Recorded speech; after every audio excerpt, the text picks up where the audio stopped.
This channel does not promote any violent, harmful, or illegal activities. All content provided by this channel is meant for an educational purpose only. জঙ্গিপুরের পর দক্ষিণ চব্বিশ পরগনার আমতলায় সরাসরি নজর রাখছে, তার কারণ নয়া ওয়াক অফ আইন বাতিলের দাবিতে বিক্ষোভ ঘিরে রণক্ষেত্রের ছবিটা দেখুন, টিভি9 বাংলা এক্সক্লুসিভ। আক্রান্ত উর্দি, পুলিশের গাড়িতে ভাঙচুর। জঙ্গিপুরের পর দক্ষিণ চব্বিশ পরগনার আমতলা নয়া ওয়াক অফ আইন বাতিলের দাবিতে বিক্ষোভ ঘিরে রণক্ষেত্রের ছবি। এর আগে আমরা দেখেছিলাম দক্ষিণ চব্বিশ পরগনায় আবারও এই অবস্থা।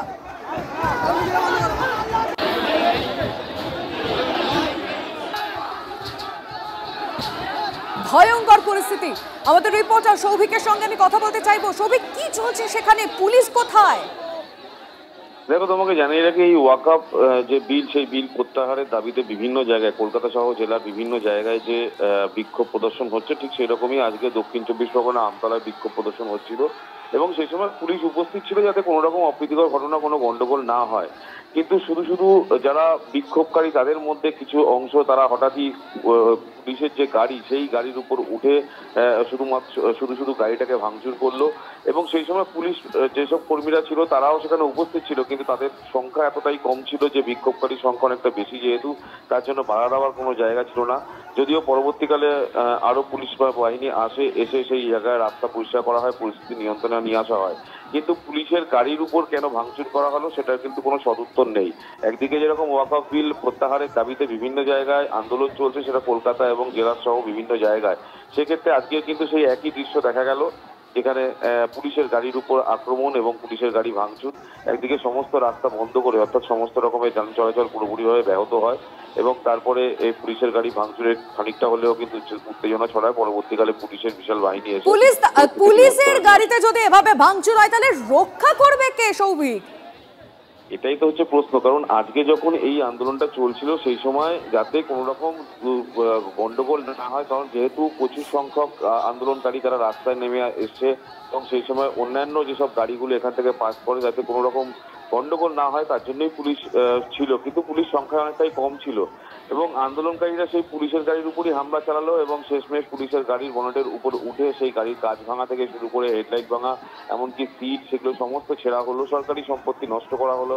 এবং এটা নিয়েই কিন্তু বিরোধীরা, এখানকার সাধারণ মানুষ প্রশ্ন তুলছে, যেখানে একটা বিক্ষোভ চলছে, বিক্ষোভ চলাকালীন একটা সরকারি সম্পত্তিকে কেন ভাঙা হলো বা কেন নষ্ট করা হলো? তুমি সঙ্গে থাকো সৌভিক, আমি তোমার কাছে আবারও আসবো। সত্যি এই প্রশ্নগুলো তো উঠবেই, কিন্তু যে ছবি, ভয়ঙ্কর ছবি এই মুহূর্তে আপনাদেরকে আমরা দেখাচ্ছি দক্ষিণ চব্বিশ পরগনার আমতলায়, এবং এক্ষেত্রেও কারণটা কিন্তু আবারও সেই এক ওয়াক অফ আইনের বাতিলের দাবিতেই বিক্ষোভ এক কথায় রণক্ষেত্রের চেহারা নিয়েছে। ডান দিকে ছবিটা ভালো করে দেখুন, পুলিশের গাড়ি ভাঙচুর করা হয়েছে। রক্ষা কে করবে? কারণ পুলিশের গাড়িতে ভাবে ভাঙচুর করে দেওয়া হয়েছে। এলাকায় কোনো পুলিশ দেখা যাচ্ছে না। ভয়ঙ্কর পরিস্থিতি, প্রতিবাদের নামে তাণ্ডব। তবে এই ছবি প্রথম নয়, আমরা বারংবার দেখেছি এই ছবি। এবার আজকে এই মুহূর্তের ছবিটা আমতলা থেকে দেখছি। আমতলা, জঙ্গিপুর, দুটো ছবি একই সঙ্গে আপনাদের সামনে টিভি9 বাংলায় আমরা রাখছি, যেখানে প্রতিবাদের নামে তাণ্ডব চলেছে। আর আমতলার ছবিটা আজকে, যেখানে দক্ষিণ চব্বিশ পরগনার আমতলায় ওয়াক অফ আইন বাতিলের দাবিতে কিভাবে তাণ্ডব চলছে দেখুন। প্রতিবাদ একরকম আর এটা তাণ্ডব একই সঙ্গে। জঙ্গিপুরের ছবিটা আমরা ভুলিনি, তাই আরো একবার আপনাদের সামনে আমরা সেই ছবিটা রাখলাম, সেদিনের ছবিটা রাখলাম, যেখানে একই ঘটনা, ওয়াক অফ আইন বাতিলের দাবিতে কিভাবে বিক্ষোভ দেখাচ্ছেন। এবং সত্যি কথা বলতে এটা প্রতিবাদ নয়, এটা তাণ্ডব। প্রতিবাদের নাম করে তাণ্ডব চলছে। রাজ্যের বিভিন্ন জায়গা থেকে এই ছবি এসছে। আর আজকে আমতলার ছবি দেখাচ্ছি। আমতলার ছবিটা একবার দেখুন। রক্ষা কে করবে? পুলিশ। আপনার ভয় পেলে আপনি কাকে ফোন করবেন? পুলিশকে। কিন্তু পুলিশের গাড়ি এভাবে ভাঙচুর করে দেওয়া হয়েছে। এলাকায় পুলিশ দেখতে পাচ্ছেন না, কিন্তু পরিস্থিতি এখন কেমন আমি আরো একবার সৌভিকের কাছে জানতে চাইবো। সৌভিক, যারা স্থানীয় মানুষজন রয়েছেন তাদের কি অবস্থা? দেখো, যখন এই আন্দোলনকারীরা রাস্তায় নামে, সে সময় তো পুরোপুরি ডিএইচ রোড, অর্থাৎ ডায়মন্ড হারবার 117 নম্বর জাতীয় সড়ক, সেটা পুরোপুরি অবরুদ্ধ হয়ে যায়। এবং যেহেতু প্রচুর গাড়ি দক্ষিণ চব্বিশ পরগনার থেকে কলকাতা সংযোগকারী একটা গুরুত্বপূর্ণ রাস্তা, সেই রাস্তায় সমস্ত গাড়ি দাঁড়িয়ে যায়। শুধুমাত্র অ্যাম্বুলেন্সকেই যাতায়াত করবার পারমিশন দিচ্ছিল বিক্ষোভকারীরা।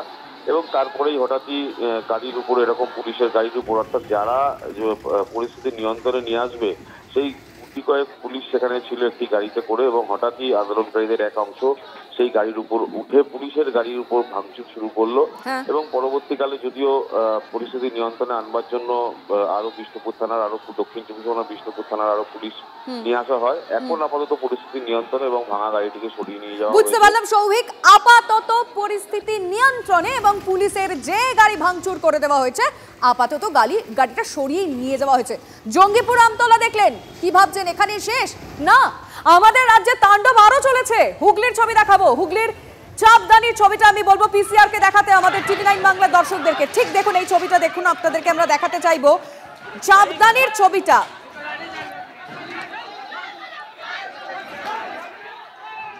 চাপদানির ছবি, যে ছবি দেখছেন, কারণটা আবারও বলছি, কারণটা একই। ওয়াকফ আইন বাতিল করা হয়েছে, প্রতিবাদের নামে তাণ্ডব চলছে চাপদানিতে। একের পর এক ছবি, আজকে দুটো ছবি একই সঙ্গে দেখাচ্ছি আমরা, আমতলা এবং চাপদানি। পুলিশ চাপদানিতে দেখা যাচ্ছে পুলিশের অ্যাকশন, কিন্তু আমতলার ক্ষেত্রে নো অ্যাকশন, কারণ পুলিশের গাড়ি ভাঙচুর করে দেওয়া হয়েছে। পরবর্তীতে যেটা সৌভিক বলছিল, বিষ্ণুপুর থানা থেকে আরো ফোর্স আসে, তারপর পরিস্থিতি সাবধান তারা আয়ত্তে আনে।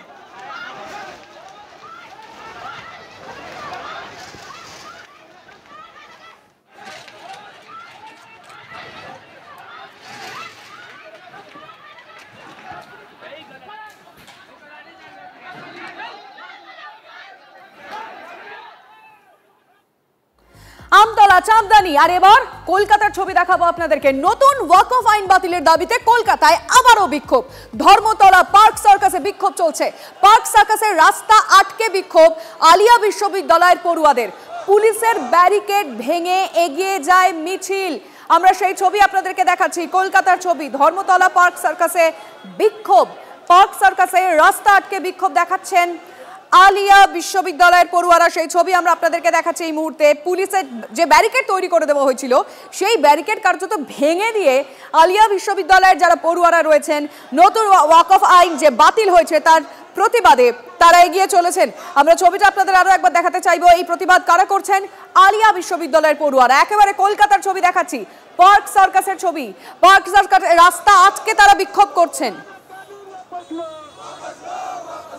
মিছিলের ছবি আমরা আপনাদেরকে দেখাচ্ছি রাজ্যের বিভিন্ন প্রান্ত থেকে, আমতলা থেকে শুরু করে চাপদানি থেকে শুরু করে কলকাতা, সব জায়গায় দেখতে পাচ্ছি আমরা নতুন ওয়াকফ আইন বাতিলের তারা প্রতিবাদ। কিন্তু এটা তো প্রতিবাদের ছবি, রাস্তা আটকে তারা বিক্ষোভ দেখাচ্ছেন, কিন্তু কোথাও কোথাও তো তাণ্ডব চলছে।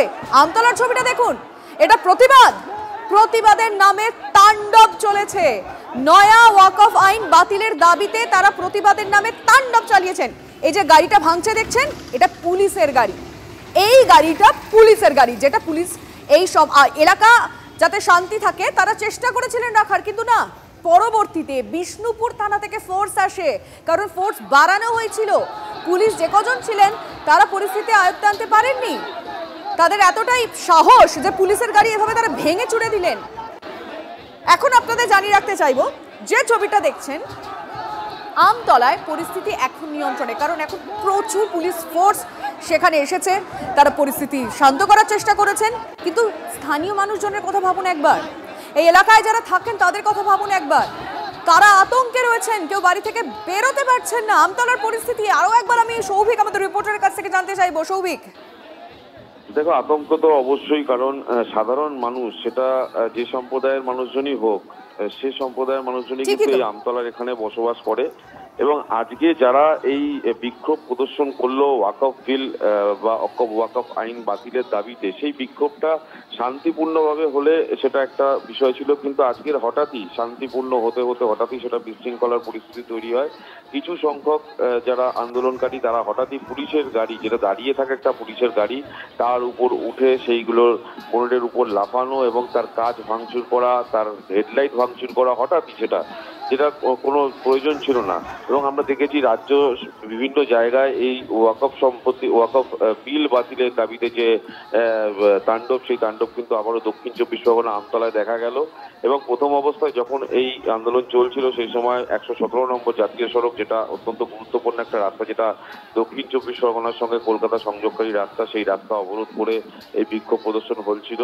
শুধুমাত্র অ্যাম্বুলেন্সকে যাতায়াত পারমিশন দেওয়া হচ্ছিল, বাদ বাকি সমস্ত গাড়ি যেখানে পথ চলতি মানুষজন প্রত্যেক দিনের মতো কাজে যায়, কেউ বাড়ি ফেরে, সেগুলো সমস্তটাই আটকে ছিল। বেশ খানিকক্ষণ ধরে হওয়ার পরে হঠাৎই এই আমতলার একেবারে মোড়ে যে পুলিশের গাড়ি, সেই পুলিশের গাড়ি ভাঙচুর করা হয়। যদিও এখন পরিস্থিতির নিয়ন্ত্রণে, প্রথম অবস্থায় যখন এই ঘটনা ঘটে গুটি কয়েক পুলিশ সেখানে ছিল, তাদের পক্ষেও সেটা আটকানো সম্ভব ছিল না, কারণ আন্দোলনকারীদের সংখ্যা অনেকটা বেশি ছিল।